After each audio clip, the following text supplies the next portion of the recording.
Muy bien, abra su Biblia por favor en el libro de Nehemías. Vamos a la palabra porque lo que nos reúne aquí, claro, es venir a adorar al Señor, pero también escuchar lo que Él tiene que decirnos. Libro de Nehemías, capítulo 8.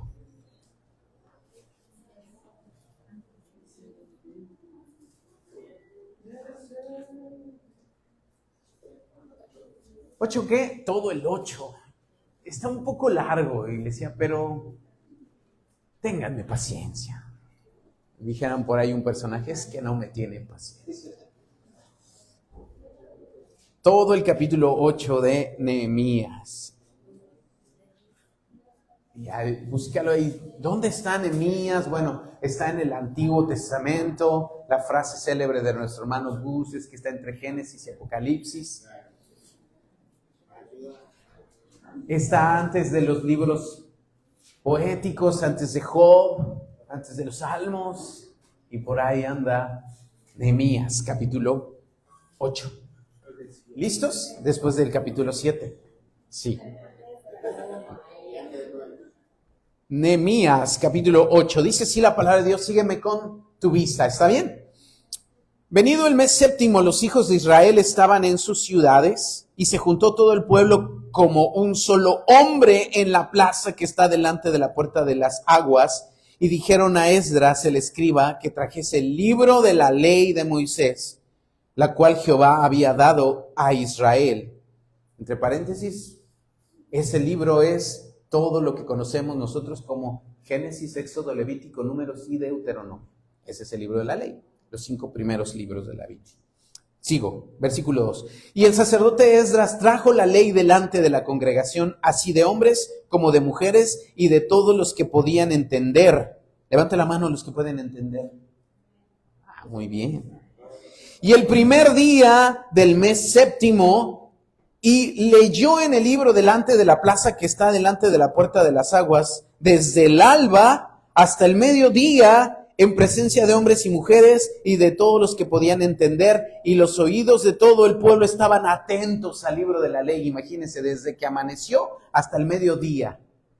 ¿Qué te gusta? ¿De 6 de la mañana hasta las 12 del día? ¿Cuántos aguantarían eso? Pastor, si ya me aburrí de escucharlo en estos 3 versículos. 4. Y el escriba Esdras estaba sobre un púlpito de madera que habían hecho para ello, y junto a él estaban Matatías, Sema, Anías, Urías, Hilcías y Masías en su mano derecha, y en su mano izquierda Pedaías, Misael, Malaquías, Hasum, Hasbadana, Zacarías y Mesulam. Abrió pues Esdras el libro a ojos de todo el pueblo, porque estaba más alto que todo el pueblo, y cuando lo abrió, todo el pueblo estuvo atento. Bendijo entonces Esdras a Jehová, Dios grande, y todo el pueblo respondió, amén, amén, alzando sus manos, y se humillaron y adoraron a Jehová, inclinados a tierra. Y los levitas, Jesúa, Bani, Serabías, Jamín, Acub, Sebatai, Odías, Masías, Kelita, Azurías, Josabed, Anán y Pelaía, hacían entender al pueblo la ley, y el pueblo estaba atento en su lugar, y leían en el libro de la ley de Dios claramente y ponían el sentido de modo que entendiesen la lectura. Todo eso, subráyalo. Y Nehemías el gobernador y el sacerdote Esdras escriba y los levitas que hacían entender el pueblo dijeron a todo el pueblo, día santo es a Jehová nuestro Dios. No os entristezcáis ni lloréis, porque todo el pueblo lloraba oyendo las palabras de la ley. Luego les dijo, id, comed grosuras y bebed vino dulce, y enviad porciones a los que no tienen nada preparado, porque día santo es a nuestro Señor. No os entristezcáis, porque el gozo de Jehová es vuestra fuerza. Los levitas pues hacían callar a todo el pueblo diciendo, callad porque es día santo y no os entristezcáis. Y todo el pueblo se fue a comer y a beber y a obsequiar porciones y a gozar de grande alegría porque habían entendido las palabras que les habían enseñado. Y al día siguiente se reunieron los cabezas de las familias de todo pueblo, sacerdotes y levitas, a Esdras el escriba para entender las palabras de la ley. y hallaron escrito en la ley de Jehová que había mandado por mano de Moisés que habitasen los hijos de Israel en tabernáculos en la fiesta solemne del mes séptimo, y que hiciesen saber y pasar pregón por todas sus ciudades y por Jerusalén, diciendo: salid al monte y traed ramas de olivo silvestre, de arrayán, de palmeras, de todo árbol frondoso, para hacer tabernáculos, como está escrito. Salió pues el pueblo y trajeron ramas e hicieron tabernáculos, cada uno sobre su terrado en sus patios, en los patios de la casa de Israel, en la plaza de la puerta de las aguas y en la plaza de la puerta de Efraín. Y toda la congregación volvió de la cautividad, hizo tabernáculos, y en tabernáculos habitó, porque desde los días de Josué, hijo de Nun, hasta aquel día no habían hecho así los hijos de Israel, y hubo alegría muy grande. Y leyó Esdras en el libro de la ley de Dios cada día, desde el primer día hasta el último, e hicieron la fiesta solemne por 7 días, y el 8º día fue solemne asamblea según el rito. Capítulo 9. Vamos a leer así hasta el mediodía. Es cierto. Y el día 24 del mismo mes se reunieron los hijos de Israel en ayuno y con cilicio y tierra sobre sí. Y ya se había apartado la descendencia de Israel de todos los extranjeros. Y estando en pie, confesaron sus pecados y las iniquidades de sus padres. Y puestos de pie en su lugar, leyeron el libro de la ley de Jehová su Dios, la 4ª parte del día, y la 4ª parte confesaron sus pecados y adoraron a Jehová su Dios. Luego se levantaron sobre la grada de los levitas, Jesúa, Bani, Cadmiel, Sebanías, Buni, Serebías, Bani, Kenani, y clamaron en voz alta a Jehová su Dios. Y dijeron los levitas, otra vez, Jesúa, Cadmiel, Bani, Sebanías, Serabías, Odías, Sebanías y Petaías: levantaos, bendecid a Jehová vuestro Dios desde la eternidad hasta la eternidad, y bendígase el nombre suyo glorioso y alto sobre toda bendición y alabanza. Hasta allí. Oramos. Amado Señor, rogamos, haznos entender lo que hoy tú quieres hablarnos. Estoy seguro que ya el espíritu de mis hermanos está despierto y tú ya estás hablando y haciendo que nuestro corazón arda. Haz arder el corazón de tu iglesia con tus palabras y vuélvenos de nuevo a ti, Señor. Quebrántanos si es necesario. Llámanos, amado Señor, a volver de nuevo a tus palabras en el nombre de Jesús. Amén, Señor. Interesante porción de las Escrituras. ¿Qué estaba pasando aquí? Rápidamente, el pueblo de Israel, todos los que regresaron del cautiverio, habían estado en Babilonia, habían estado allí. Después de 70 años se les permite regresar. Muchos regresaron, muchos no. En ese periodo de la historia había 2 personajes principales cuyos nombres son Esdras y Nehemías, que son libros que tú tienes allí. Si tú los lees, esas historias son simultáneas. Ellos, después de regresar y reconstruir el templo, estaban reconstruyendo la ciudad de Jerusalén, porque si tú recuerdas, habían sido invadidos y conquistados por Babilonia y todo había sido destruido. Pero Dios les permite volver a su tierra, a sus raíces, a su identidad. Y estando ellos ahí, comienza esta historia con que, como todo buen cimiento para un creyente, nuestra vida se tiene que basar ¿en qué? La palabra. Y ellos traen la palabra, la ponen y empiezan a leerla. ¿Cuántos acostumbramos a leer la palabra? Desde la mañana hasta el mediodía, y todo el pueblo atento escuchando. ¿Qué estaban oyendo? La lectura desde Génesis hasta Deuteronomio. ¿Y cuál era la reacción de la gente? Si tú te acuerdas lo que estábamos leyendo. Empiezan a entristecerse y empiezan a llorar. ¿Por qué crees? ¿Te ha pasado que cuando lees la palabra de Dios y Dios te empieza a confrontar y decirte: esto has fallado, aquí estás mal, tu vida está equivocada aquí, estos actos no son correctos? Empieza a contristarte tu corazón y ellos empezaron a llorar.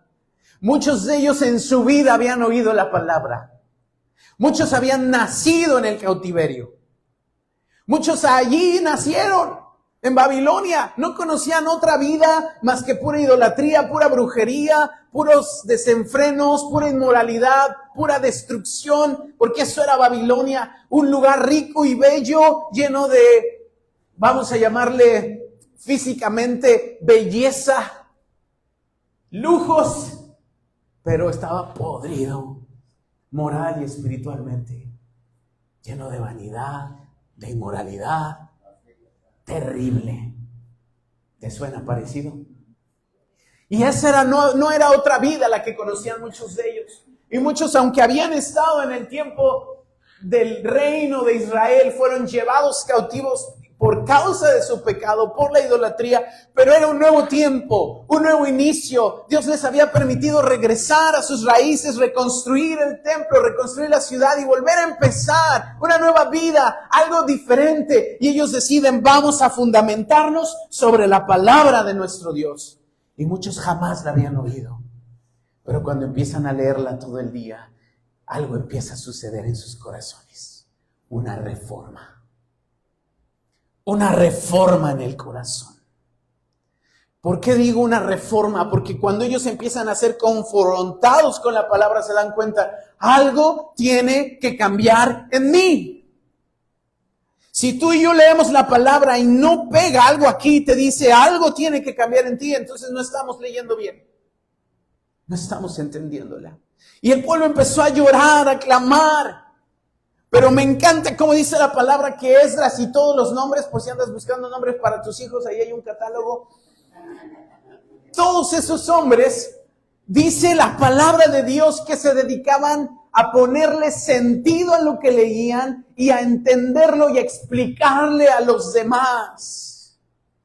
Cada vez que tú y yo leemos la palabra, ese es lo que tenemos que hacer, tomarle sentido y entender lo que la Biblia nos dice. Porque la fe se basa en que entiendas las palabras de Jehová. Y cuando ellos empiezan a entender lo que se estaba leyendo, sus corazones empiezan a contristarse y a llorar. No estamos obedeciendo la palabra de Dios. Estamos haciendo lo que se nos da la gana. Y ese quebranto empieza a invadir a toda la nación. Pero ellos dijeron, alto. Adoremos, pidamos perdón y vamos a reiniciar una vida nueva en el Señor. Y esto es día santo a Dios, es un día de reiniciar, es un día de reconstruir. Vamos a empezar, sí, vamos a cambiar. Así que vayan a su casa, alégrense, no estén en tristeza, más bien vean, vamos a cambiar, vamos a refundamentar nuestra vida, pero Dios va a ser el centro. Así que vayan, alégrense, gócense, porque el gozo del Señor es nuestra fuerza. Y el que tienes al lado, el gozo del Señor es tu fuerza. El gozo del Señor es tu fuerza. Ahora, ¿por qué estoy leyendo todo esto? ¿Sabes qué tema te quiero hablar hoy? Le puse reforma personal. Reforma personal. El 31 de octubre de este mes se conmemora una fecha muy importante. ¿Alguien sabe cuál? ¿Cuál? La Reforma Protestante. 31 de octubre de 1517, un hombre llamado Martín Lutero clavó sus 95 tesis en la puerta de la catedral de Wittenberg, Alemania. Pero no te quiero hablar de Martín Lutero, ni de Juan Calvino, aunque los voy a mencionar. Te quiero hablar de Jesús, que es el principal reformador de nuestra vida. Y quiero hablarte de que tú y yo necesitamos volver a esos días que estamos leyendo en la palabra, donde escuchar la palabra de Dios no nos canse, donde leerla tiene que traer una confrontación al corazón y tenemos que volver a reformar. ¿Qué quiere decir reforma? Volver a la forma original. Porque Hay un plan de Dios para tu vida, pero en el camino nos descomponemos. Porque la iglesia, Dios la diseñó y dijo, sobre esta roca, que es la declaración de que Jesús es el Hijo de Dios. Sobre esta roca edificaré mi iglesia. Y el Señor Jesús empezó a edificar a su iglesia, pero en el camino, desde esos días de Hechos hasta hoy, la iglesia ha sufrido muchas deformaciones. Nuestra vida, desde que tú conociste a Cristo hasta hoy, tal vez en el camino hemos sufrido ciertas deformaciones por ideas, por decisiones, por pecados, por alejarnos de Dios. Pero el Señor siempre nos vuelve a llamar a una reforma personal y nos dice, iglesia, vuelve a la forma.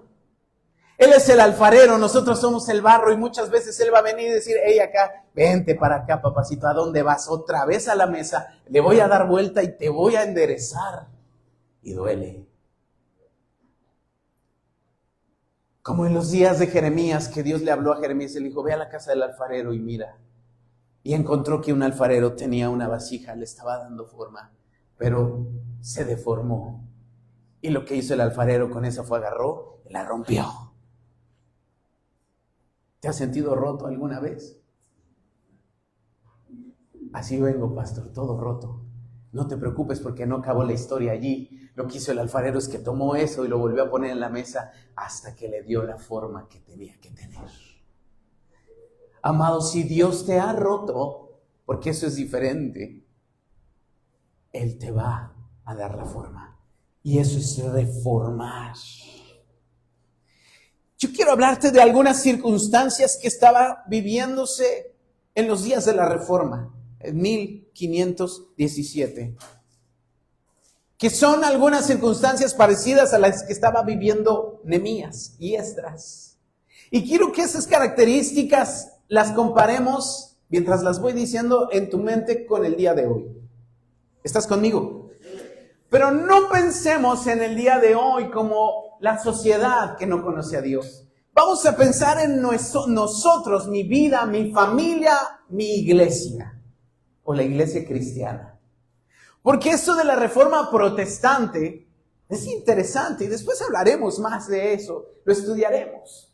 Sin embargo, yo quiero que comparemos un poquito qué fue esa reforma de aquellos años de 1517 que se conmemora. ¿Alguien ha oído hablar esto de la reforma? Bueno, poquitos, levante la mano el que sí. El que nunca había oído hablar acerca de la reforma. No se preocupe, no se van a quemar. Ok. Ahorita lo va a seguir escuchando. ¿Qué fue la reforma? Fue más que un cambio doctrinal. Fue un clamor por volver a las Escrituras. En 1517 había una sola iglesia llamada Iglesia Católica Romana. Y dentro de esta iglesia empezó a haber enseñanzas y doctrinas que empezaron a desviar la fe y a desviar el propósito de la iglesia. Y entonces Dios levantó desde adentro hombres, uno de ellos llamado Martín Lutero. ¿Has oído hablar de ese nombre? Otro, Juan Calvino. Diferentes hombres, Juan Hus, William Tyndale.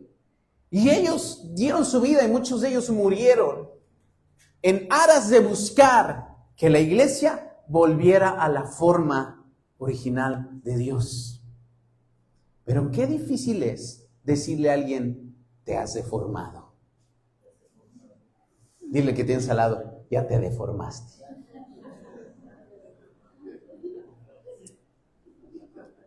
Ahora, en aquellos años, esa iglesia católico romana gobernaba el mundo. Controlaba reyes, tenía todo el poder económico y estaba unido a la política y a los reinos. Ir en contra de ellos y decirle, estamos equivocados, era morir. Tachado de hereje, tachado de retrógrada, de ignorante, fanático y loco. Algo parecido hoy, ¿verdad? Dile a los que van en una corriente ideológica en este tiempo que están equivocados y que te van a decir. Con mucha amabilidad y respeto te van a decir, sí, fíjate, déjame pensarlo. ¿Sí? No. Con un gran enojo se van a levantar en tu contra y te van a decir, estás mal tú. Hoy y en los días que vendrán, años y meses, quiero decirte algo, y no es para alarmarnos, pero para prepararnos. Mientras más se acerca el fin del tiempo, las reacciones hacia el evangelio serán más violentas y más agresivas. De tal manera que se va a filtrar más al verdadero creyente y la tibieza va a ser erradicada. Porque hasta hoy tal vez podía ser un cristiano tibio. Más o menos, pues ahí me la llevo y eres cristiano. Depende. ¿Depende de qué? Del día.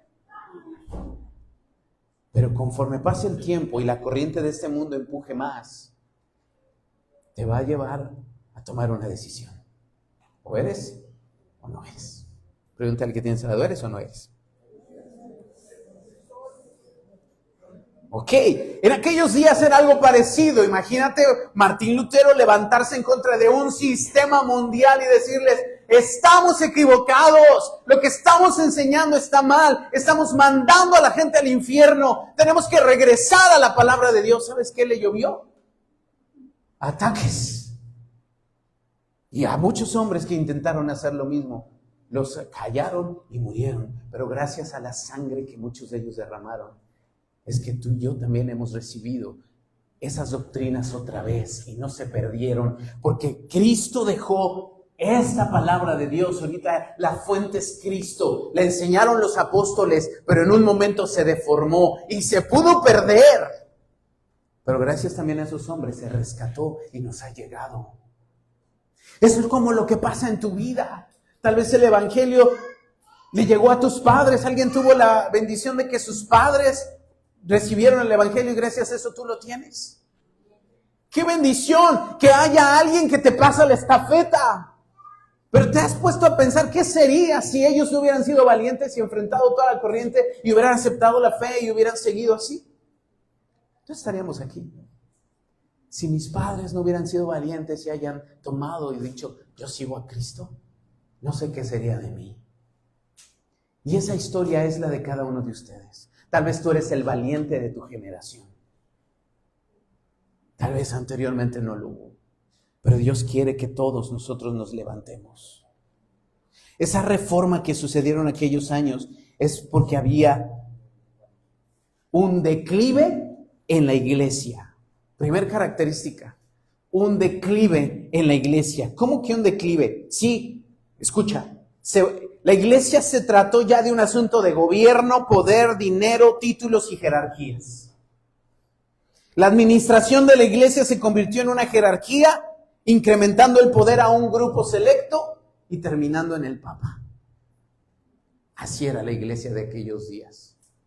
Y sabes, la iglesia cristiana puede correr ese riesgo si no tenemos cuidado. Empezamos a perseguir títulos, empezamos a perseguir dinero, empezamos a perseguir posiciones, dejando el poder en unos pocos selectos y ungidos. Y ese no es el plan de Dios. El que está aquí no es el selecto ungido. Yo soy igual a ustedes. Tengo una diferente función. Pero tenemos que tener cuidado. Y eso estaba pasando en la iglesia. ¿Y se parece a hoy? Un poquito, si no lo cuidamos. 2, había un declive espiritual. ¿Por qué un declive espiritual? Porque en ese entonces la iglesia estaba en impiedad, en intemperancia, en inmoralidad, en un deseo por el dinero, en avaricia. La misma iglesia, no cuidando la santidad, dedicándose al libertinaje. Y eso obviamente te lleva a un declive espiritual. Esa era la condición de la iglesia aquellos días. 3, había un declive del aprendizaje. ¿Cuánto les gusta aprender? Bueno, en aquellos días ya a la gente no le gustaba pensar. No le gustaba aprender nada. Con lo que sabían era suficiente. No leían nada. Era clásico de, no, tú dime qué tengo que hacer. No, aprende, mira, estudia. No, tú nada más dime ya la respuesta, ¿no? Casi, pásame el acordeón. Declive del aprendizaje, nada de curiosidad intelectual, analfabetismo espiritual, tanto intelectual como espiritual. Y ese analfabetismo llevó a que las masas dependieran de un pequeño grupo selecto que entendiera la palabra y se las enseñara. Porque toda la masa de gente no quería estudiar ni aprender. Solamente dime qué tengo que hacer. Se parece a veces a nuestro tiempo. Pregúntale que tienes al lado, ¿qué es lo último que aprendiste? ¿De la Biblia o de qué? De lo que sea. Si no estamos aprendiendo, estamos muriendo. Amada iglesia, esto es algo que tenemos que pensar y meditar. Dios nos ha dado un cerebro tremendamente capaz. Y si este cerebro no lo usa, se seca. Ahora, líbreme Dios de decirles burros, porque el primer burro soy yo. Pero a lo que voy es, tenemos que esforzarnos por aprender. ¿Y qué mejor que aprender la palabra de Dios? No te conformes con que alguien te la explique. Tú ten curiosidad de aprenderla y entenderla. ¿Me comunico? Eso es lo que le pasaba esos días a la iglesia. Y ese declive llevó a que la iglesia se descompusiera y se deformara. Por eso Dios no se iba a quedar así. Dios no se conforma, no se cruza de brazos, decir, mi pueblo está destruyéndose. Mi pueblo fue destruido porque le faltó conocimiento, dice la palabra de Dios. Y por eso Dios no deja que su iglesia se pierda. Y Él tiene cuidado y la ama, es su esposa. Y lo que va a hacer es que la va a agarrar, la va a sacudir y va a decir, ¡hey, despierta! Días como hoy, días como este tiempo, tú y yo tenemos que ver las cosas que están pasando, no con temor y con miedo, sino como una alerta y llamada de atención, diciendo a Dios, a su iglesia, despierta, despierta. Esa es la verdad. Y este asunto de la reforma hizo que hombres que Dios eligió, así como los apóstoles, así como Cristo mismo, entregaron su vida. Y 5 cosas rescataron en ese tiempo para volver al original. Si te acuerdas, vamos otra vez allá a Nehemías.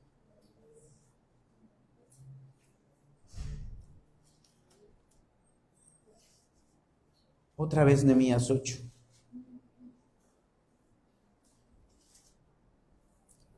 Ocho. ¿Estás ahí? Y leían el libro de la ley de Dios claramente, di conmigo claramente. Y ponían el sentido, de modo que entendiesen la lectura. Otra vez. Y leían el libro de la ley de Dios claramente y ponían el sentido de modo que entendiesen la lectura. ¿Sabes cómo empieza una reforma en tu vida? Vuelve a las escrituras, léela, entiéndela. Pastor, no le entiendo nada. Haz lo que tengas que hacer para entenderla. Es que yo solo entiendo en inglés, pues léela en inglés. Solo la entiendo en chino, léela en chino. Solo la entiendo si alguien me la lee, pues pon una aplicación que te la lea. Busca otra versión. Pero eso es pecado, ¿no? La única santa y ungida es la Reina Valera 1960. Esa también es una traducción. La Biblia original fue escrita en hebreo, arameo y griego. Y si tú no la tienes en esos idiomas, si no la entiendes en esos idiomas, lo que tienes en tus manos es una traducción. Busca la traducción que te ayude a entender. Y no te conformes con que alguien más te la explique. Nosotros tenemos que entenderla. Allí comienza el asunto. ¿Y sabes qué fue lo primero que enseñaron estos reformadores? Lo que le llamaron las 5 solas.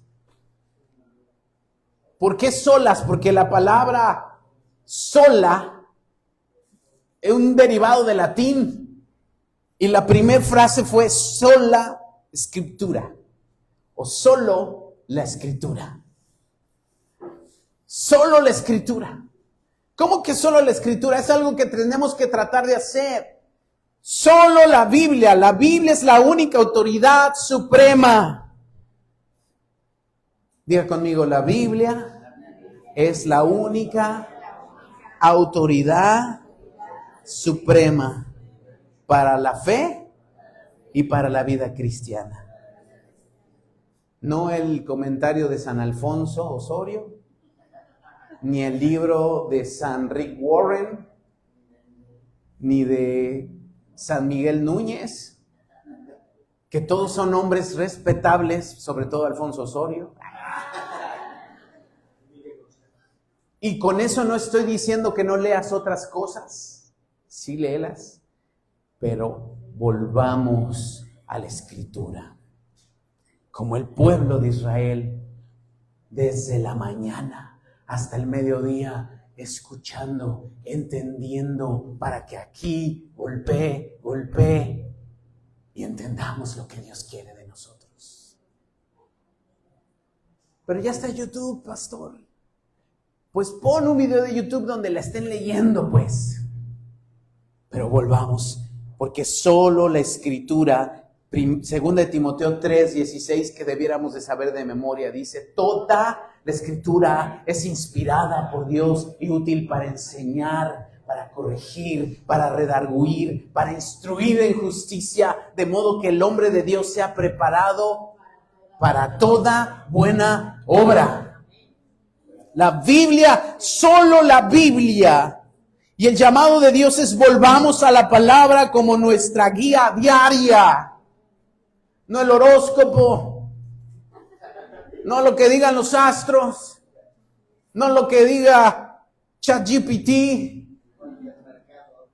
Walter Mercado ya se murió, creo. No lo que diga la IA, lo que diga la Escritura. Me estoy comunicando. No vivamos por opiniones, sino por lo que Dios te revela en la Escritura. Amigo, ¿qué opinas? ¿Qué debo de hacer aquí? ¿Ya fuiste a leer la palabra? No, tú dime. No, ve. Ábrela. Pregúntale a Dios. Y luego me platicas qué te dijo. Qué mala onda, pastor, ¿así me va a hacer? No, te voy a escuchar, pero te voy a mandar a tu casa a leer la Escritura. Solo la Escritura. Ella nos guía. Lámpara es a mis pies tu palabra y lumbrera a mi camino. 2. La siguiente sola o la siguiente cosa que rescataron los reformadores fue solo Cristo. Lo que estaban leyendo Nehemías era desde Génesis hasta Deuteronomio. Pero ahí no está Cristo, pastor, ¿no? Cada vez que veías un sacrificio está hablando de Cristo. Cada vez que lees un cordero que tenía que ser sacrificado y su sangre tenía que ser derramada, está hablando de Cristo. Cada vez que decía Dios quiere que te santifiques, solo en Cristo hay santificación. Cada vez que el pueblo podía venir y alabar a Dios y adorar, solamente mediante Cristo es que tenemos acceso al trono de Dios. Cristo está desde la primera página hasta la última página de nuestra Biblia. A veces nos falta como verlo allí. El ángel de Jehová, ahí está Cristo. En la zarza está Cristo. Platicando con Abraham está Cristo. Cristo está presente en esos libros. Y ellos estaban escuchando y diciendo: ¿qué estamos haciendo? Por eso tenemos que volver a solo Cristo. Es la siguiente sola, solo Cristo. La salvación viene únicamente por medio de Jesucristo, sin necesidad de mediadores humanos. El pastor no es tu salvador. Pastor, usted que está más cerca de Dios, ¿qué debo de hacer? Tú te puedes acercar a Dios mediante Cristo. Cristo es el único mediador entre Dios y los hombres. No hay otro. Ni el Papa, ni San Alfonso, ni su Santa Madrecita. Solo Cristo. Lo que Él hizo, dice primer carta de Timoteo 2:5, porque hay un solo Dios y un solo mediador entre Dios y los hombres, Jesucristo hombre. Con todo respeto lo digo, pero tú no puedes decirle, mamacita, tú que estás allá en el cielo, dile al Señor que me envíe ayuda. No es tu mediadora. Abuelito, tú que ya te fuiste, te me adelantaste, por favor échame la mano. No, lo digo con mucho respeto. El único mediador entre Dios y los hombres, solo Cristo. Y tenemos que volver allí. No es el pastor, no es tu mamá, no es tu papá, no son tus amigos, no son tus cuates, no es tu líder. Solo Cristo. No son tus obras, no es cuán bien te portes, cuántas le echas ganas. Porque no es por obras. Nada de lo que hagas, por más bueno que seas, y aunque entregues tu cuerpo a ser quemado, ni así vas a alcanzar la salvación por tus méritos. Porque dice Efesios 2:9, porque por gracia sois salvos por medio de la fe en Cristo. Y esto no de vosotros, pues es don de Dios para salvación, no por obras, para que nadie se gloríe o se jacte y diga, yo me gané el cielo. Nadie se ganará el cielo. No alcanza. Y eso es lo que la iglesia se deformó. Y empezaron a decir, échame una lanita y te ganas el cielo. Mira, léete 20 Padres Nuestros, tú sabes Marías, una ida de rodillas a Chalma. Bueno, no había Chalma allí. La basílica. Cárgate la estatua encima con espinas y te ganas el cielo. Nada de eso. Ven puntualito todos los domingos a las 11 de la mañana, da tus ofrendas, tus diezmos y te ganas el cielo. Sirve, llega temprano, lávate bien los baños, recibe a la gente en la puerta, ve a los hospitales, ve al malecón, cuando no esté lloviendo. Predícale al vecino, predícale allá, ayuna y ora y te ganas el cielo. ¡Tampoco! Qué buena coincidencia, pastor, ya no lo voy a hacer. Lo hacemos como una respuesta en gratitud, no para ganar el cielo, porque solo Cristo. El llamado de Dios es que centremos nuestra fe en Cristo, no en nosotros, nuestro poder, nuestra capacidad, talentos o habilidades, que nuestras predicaciones, enseñanzas, nuestras vidas, nuestras pláticas, nuestros actos reflejen que Él y solo Él es suficiente. Solo Cristo. 3. Solo la gracia. Solo gracia. ¿Por qué digo la gracia? Ya lo mencioné. Cáete con una lana y te ganas el cielo. Nada de lo que hagamos nos alcanza. El apóstol Pablo dijo, yo era fariseo.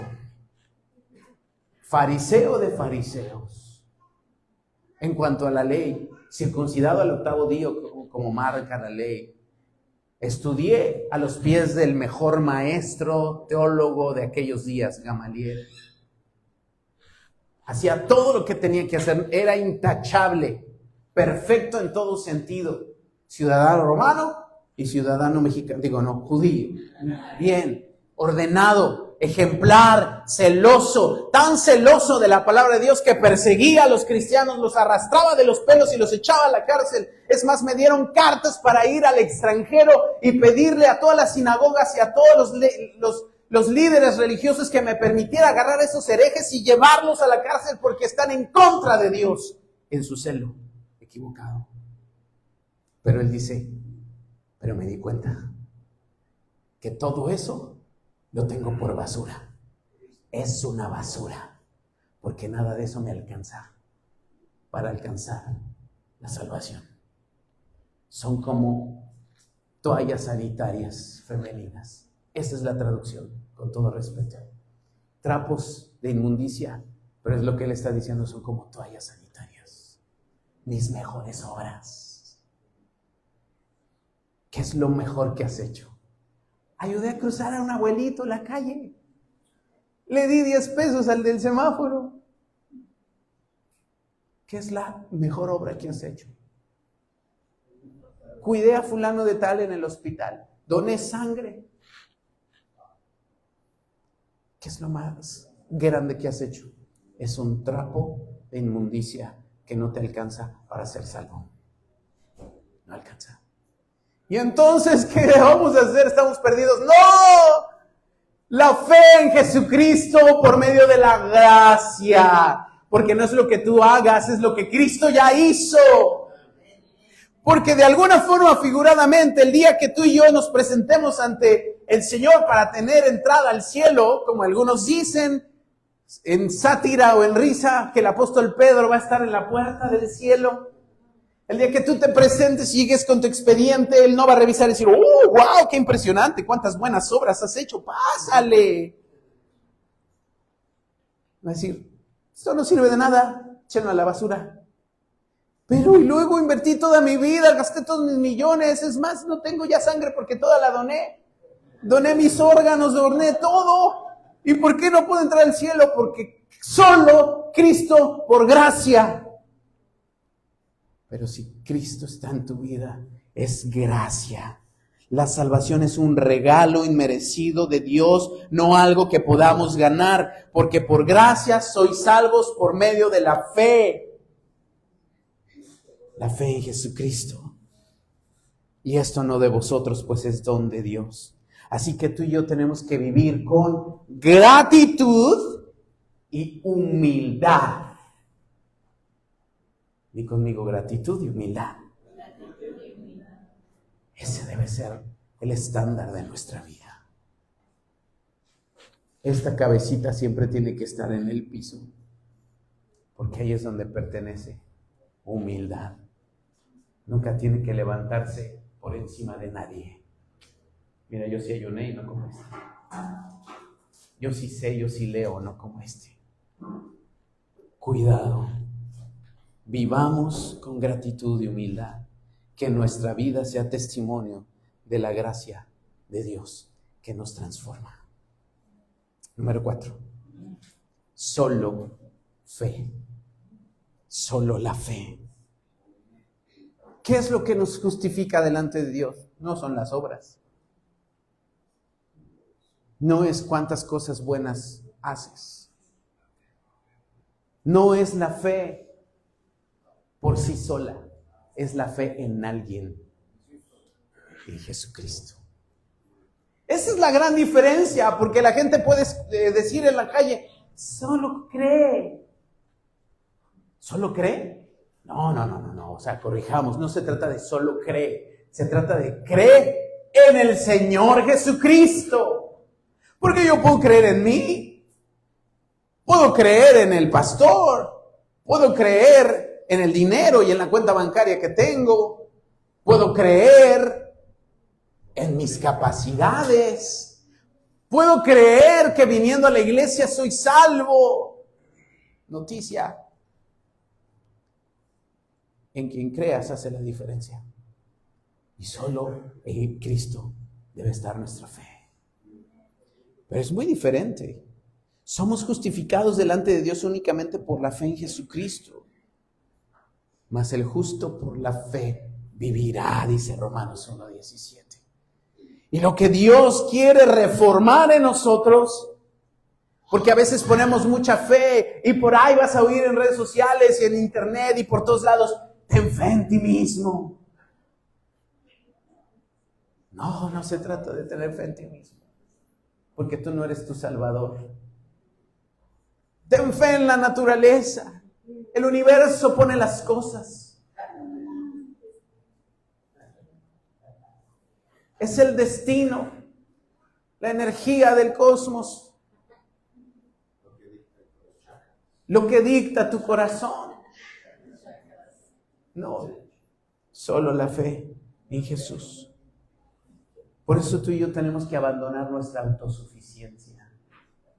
Porque no es fe en ti mismo, en lo que puedes, en lo que sabes, en tu intelecto, en tu capacidad, en tu experiencia, en tu habilidad. Es la fe en Jesucristo, y por eso yo dejo a un lado mi autosuficiencia y confío plenamente en la obra de Cristo, no en las mías. Lo que Él hizo ya en la cruz. Suena tan increíble decir lo que un hombre hizo hace más de 2000 años en una cruz. Creer en eso me salva, sí. Pero creer no nada más es, sí, creo, y cuando tú crees, había una discusión entre Santiago y Pablo, y no es que fuera discusión, es que se une. La fe, si no actúas, no hay fe. Porque a la gente le encanta decir, sí creo en Cristo. ¿Sí crees en Cristo? Cualquiera allí, tú vas a una cárcel y pregúntale a un homicida, ¿tú crees en Cristo? Todos demás, sí, yo creo en Cristo. Aquí tengo mi crucecita. Se la robé al último que maté. Es la verdad. Sí creen en Cristo. Los demonios también creen y tiemblan. Pero decir creer no es solo algo aquí mental. No es solamente un speech. No es solamente una frase. Es vivir de acuerdo a lo que crees. Si tú crees algo, lo haces. Hay un fruto. Se ve reflejado. Y si tú crees en Cristo, mínimo todos los días hablas con Él. Tú no puedes decir que crees en Cristo si jamás has tenido una conversación con el Señor Jesús. Tú no puedes decir en Cristo si tú no lo buscas. Tú no puedes decir creer en Cristo si jamás lo tomas en cuenta en nada. Hay una gran diferencia del decir al que sea verdad. Conoce a Cristo. ¿Cómo lo conozco? Clama a mí y yo te responderé. Venid a mí. Deme su dirección, pastor, y yo voy. No es físico, pero ¿sabes dónde está? En tu recámara. Dobla tus rodillas, derrama tus lágrimas y dile, aquí estoy. Venme aquí. Y con un corazón humillado lo encontrarás. Solo Cristo. Y por último, 5. Solo a Dios la gloria. ¿Me ayudas? Vayan. Solo a Dios la gloria. ¿A qué se referían los reformadores con este asunto? Toda la gloria pertenece a Dios y no al hombre. El salmista dijo, no a nosotros, oh Dios, no a nosotros. A tu nombre sea dada la gloria. Amado, una pregunta. Si nosotros decimos y vivimos de acuerdo a solo Dios la gloria, ¿no es lo mismo decir, es que fíjate que fui y en la calle me encontré a alguien y luego y oré por él y le puse mis manos y dije, Señor, sánalo, y sanó? Ay, para la honra y para la gloria. ¿Realmente le estás dando la gloria a Dios? ¿O quieres un poquito de ese crédito? Me esforcé, me quemé las pestañas, estudié en la universidad, me maté y ahora soy doctor, licenciado, abogado, 20 maestrías y 2 doctorados. ¡Qué bien! Claro que tienes tu mérito y te felicitamos, pero ¿le estás dando gloria a Dios? ¿O quieres un poco de aplausos?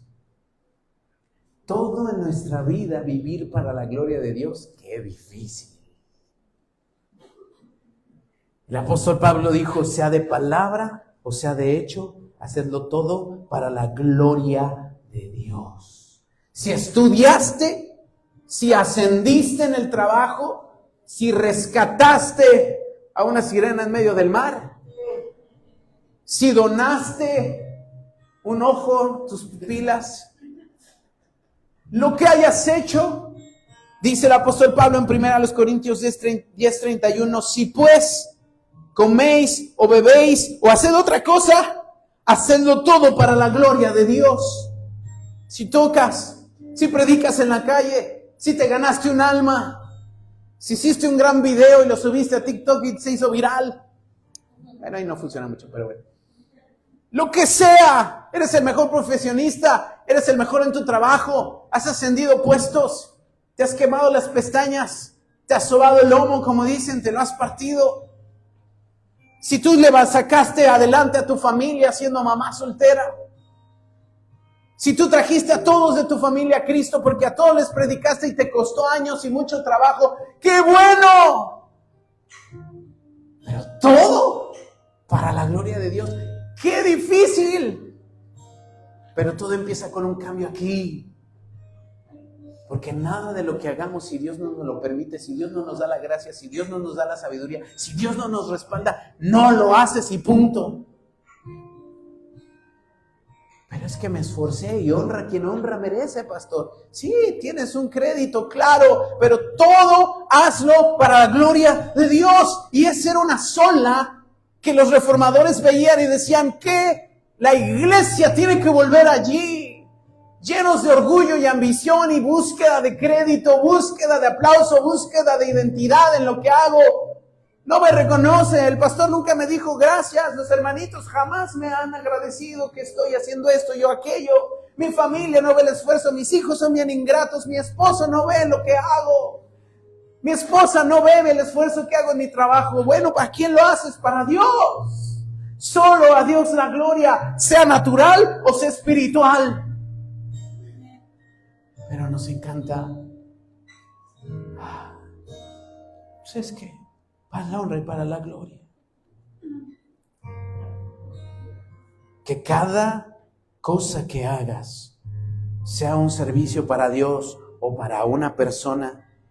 Que cada decisión, que cada palabra sea para exaltar a Dios y no a nosotros. Y eso es lo que encontraron en el libro de la ley en el tiempo de Nehemías. Fíjate, acompáñame otra vez ahora al versículo 10. Desde el 9. Nehemías 8:9. Y Nehemías el gobernador y el sacerdote Esdras escriba y los levitas que hacían entender al pueblo, dijeron a todo el pueblo: día santo es a Jehová, nuestro Dios. No te entristezcas ni llores, porque todo el pueblo lloraba oyendo las palabras de la ley. Luego les dijo: vayan y coman grosuras y beban vino dulce y enviad porciones a los que no tienen nada preparado, porque día santo es a nuestro Señor. No te entristezcas, porque el gozo del Señor es tu fuerza. Y esto lo repetían una y otra vez, y dice el 12, y todo el pueblo se fue a comer y a beber y a obsequiar porciones y a gozar grande alegría, porque habían entendido las palabras que se les habían enseñado. ¿Qué habían entendido? Que toda nuestra vida se trata de Dios. Que si comemos, que si respiramos, que lo que hagamos, que si nos trajo de nuevo a Israel, a la tierra a reconstruir, si otra vez el Señor nos ha sacado, si nos ha regresado la identidad nacional, es por la gloria de Dios. Tenemos que entender que no se trata de nosotros. La vida cristiana no se trata de: Señor, aquí vengo, que mi vida sea levantada. Una frase tan usada hoy en día. Levanta la vida de este hombre, Señor. Levanta mi vida. ¿A dónde te levanta? ¿Que te eleves del piso o qué, no? O sea, levántanos, Señor, todo para tu gloria. No es cierto. A veces ahí está el orgullote orando. Señor, dice el Salmo, Él es el que levanta tu cabeza. Eso me gusta, Señor. Exáltanos, porque el que se humilla será exaltado. No, ese no es el sentido. No se trata de orgullo ni de prestigio. Se trata de que Él sea visto, glorificado y aplaudido. Y nosotros que estamos en el suelo, nuestro ánimo, nuestra fuerza se levante. para exaltar el nombre de Dios. Así que, amados, el llamado es a regresar a la verdad, pero todo comienza con solo la Escritura, solo Cristo, solo la fe, solo la gracia y solo la gloria a Dios. Cuando esto entra en nuestro corazón, en nuestra mente y cambia nuestra forma de pensar, el Señor va reformando nuestra vida y dándonos la forma como iglesia que debemos de tener. ¿Qué dice Esdras 7:10? Ahora acompáñame, es antes de Nehemías.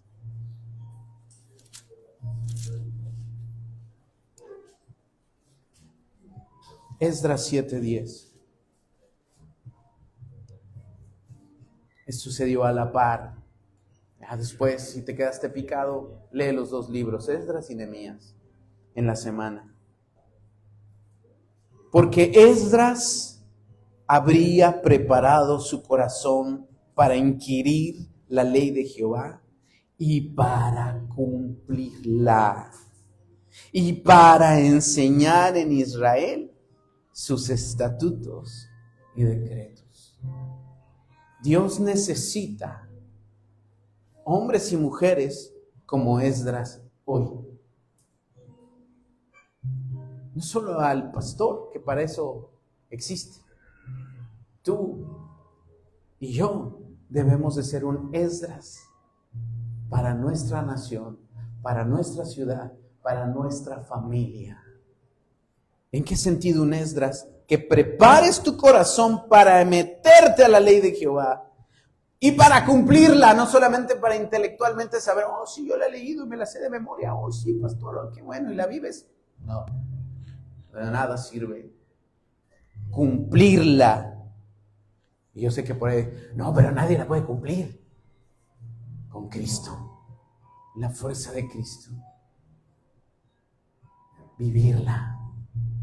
Necesitamos también un esfuerzo de nuestra parte, que no es para salvación, es para agradar a Dios, para hacer una diferencia y para enseñar en Israel sus estatutos. Necesitamos Anani, Semaías, ¿qué otros nombres había?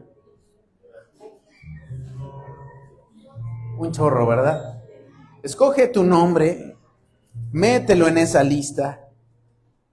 Un Asbaná, un Hasum, un Pedaías, un Misael, Malquías, un Mesulam, un Hilcías, un Josué, un Anedi, un Miguel, una Nubia, que le explique también a las otras generaciones,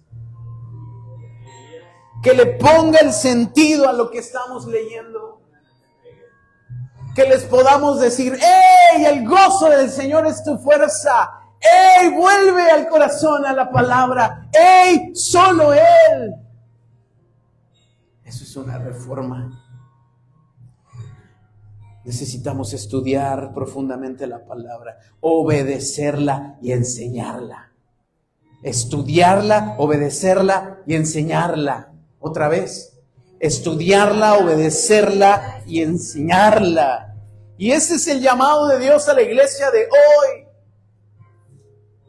Cada cierto tiempo Dios vuelve a despertar a su iglesia a reformarse. Mi pregunta para ti hoy es, ¿necesitaremos una reforma?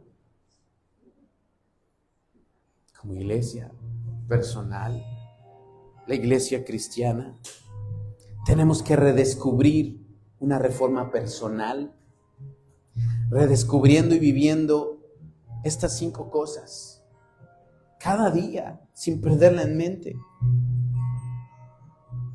porque solamente así nos vamos a mantener en la línea que agrada a Dios.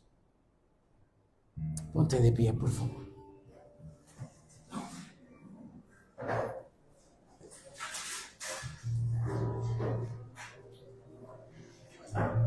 Le pido al resto del grupo si puede pasar, si es que cabemos aquí adelante.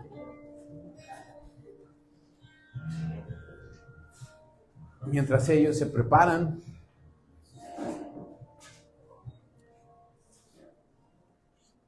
Vamos a volver a cantar esa de Te deseo. Yo te pregunto algo, iglesia. Cierra tus ojos y escucha esto. Te quiero hacer estas preguntas. ¿Estamos edificando sobre tradiciones? La tradición de venir cada domingo, la tradición de tu Padre Nuestro y Ave María. ¿O estamos edificando sobre la palabra? Porque aún la iglesia pudiese hacer de la vida cristiana una tradición. ¿Estamos edificando sobre una tradición o sobre la palabra? ¿Estamos formando discípulos? ¿O solo estamos formando y somos consumidores religiosos? Buenos mensajes, buenos medios, buenas imágenes, buenos videos. ¿O estamos siendo y haciendo discípulos?